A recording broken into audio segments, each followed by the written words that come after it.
ஐயனார் துணை சரியில்ல. அடுத்து வர எபிசோட்ல நம்ம கஸ்தூரி இருந்துட்டு என்னென்ன இவங்க பாட்டுக்கு அவசர அவசரமா இந்த ஏற்பாடெல்லாம் பண்ணியிருக்காங்களே, இது உண்மையாவே நல்ல குடும்பமா இருக்குமா அப்படின்னு சொல்லிட்டு கஸ்தூரி வந்து கேட்கவும் எனக்கும் ஒன்றும் புரியலம்மா. நிச்சயதார்த்த புடவை எடுக்கல, மோதிரம் எடுக்கல, கேட்டா அதெல்லாம் அவங்க பார்த்துப்பாங்கன்னு சொல்லிட்டு இருக்காங்க. இங்கே என்னதான் நடக்குதுன்னு எனக்கும் ஒன்றும் புரியலம்மா அப்படின்ற மாதிரி வந்து சொல்லிடுறாங்க. ஒருவேளை இந்த குடும்பத்துக்கு ஏற்ற மாதிரி தான் அந்த குடும்பமும் இருப்பாங்க போல இருக்கு அப்படின்ற மாதிரி வந்து சொல்லிடுறாங்க. அதுக்கடுத்து தான் இந்த பக்கம் வந்து பார்த்திங்கன்னா ஜெயந்தியோட வீட்டை பற்றி நம்ம சோழனும் பாண்டியும் வந்து விசாரித்தாங்க.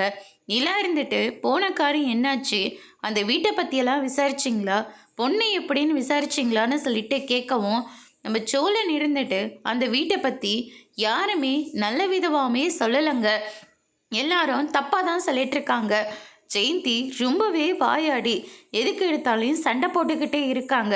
அந்த வீட்டில் சத்தனை ஒன்று கேட்டாவே சண்டை போகிறதா மட்டும்தான் இருக்குதாம். அது மட்டும் இல்லை, யார் யாரோ வராங்களாம், யார் யாரோ போயிட்டுருக்காங்களாம். அந்த ஏரியா முழுக்க அவங்கள பற்றி ஒருத்தர் கூட நல்ல விதமாக சொல்லவே இல்லை அப்படின்ற மாதிரி வந்து சொல்லிடுறாங்க. அதுக்கடுத்து தான் இந்த பக்கம் இருந்துட்டு சேரன் இவங்க பேசின எல்லாத்தையும் வந்து கேட்டுறாரு. கேட்ட உடனே அவரும் பயங்கரமாக ஷாக் ஆகுறாங்க. அதுக்கு அடுத்ததா சரி, நம்ம பாண்டியோட வாழ்க்கை நல்லா இருக்கணும்னா எப்படிப்பட்ட பொண்ணாக இருந்தாலும் பரவாயில்ல, நம்ம கல்யாணம் பண்ணிக்கலாம் அப்படின்னு சொல்லிட்டு சேரன் வந்து முடிவெடுக்கிறாங்க. அதோட இன்னைக்கான பிரம முடிச்சிருக்காங்க.